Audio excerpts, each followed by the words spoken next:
रमदान का महीना था और एक छोटे से गांव में एक नौजवान लड़का अली रहता था। अली बहुत मेहमान नवाज और दूसरों की मदद करने वाला था। वो हर रोज रोजा रखता और रातों को तरावियह पढ़ता। उसका दिल हमेशा दूसरों के लिए धड़कता था, लेकिन उसकी एक कमजोरी थी, बहुत जल्दी गुस्से में आ जाता था। एक दिन अली बाजार से घर वापस जा रहा था कि उसने देखा कि एक बूढ़ा आदमी सड़क पर बैठा है और उसके पास खाने पीने की कोई चीज नहीं। अली ने उसके पास जाकर पूछा, चचा जान, आइए क्यों बैठे हो? क्या आपने कुछ खाया नहीं? बूढ़े आदमी ने कमजोर आवाज में जवाब दिया, बेटा, मैं 2 दिन से कुछ नहीं खा सका।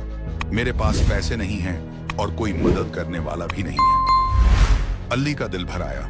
वो फौरन अपने घर गया और अपने घर वालों से कहा कि उस बूढ़े आदमी के लिए खाना तैयार करें। उसकी माँ ने जल्दी से खाना तैयार किया और अली ने वो खाना लेकर बूढ़े आदमी के पास पहुंचाया।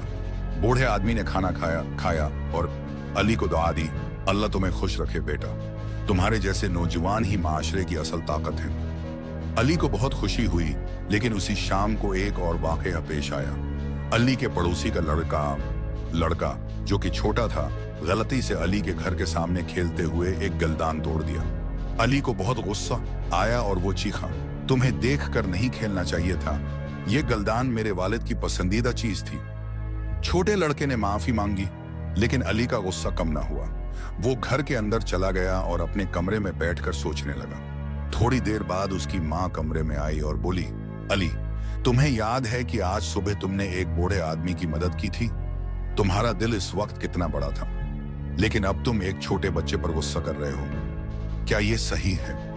अली ने अपनी माँ की बात सुनी और उसे अपनी गलती का एहसास हुआ। वो फौरन उठा और पड़ोसी के घर गया।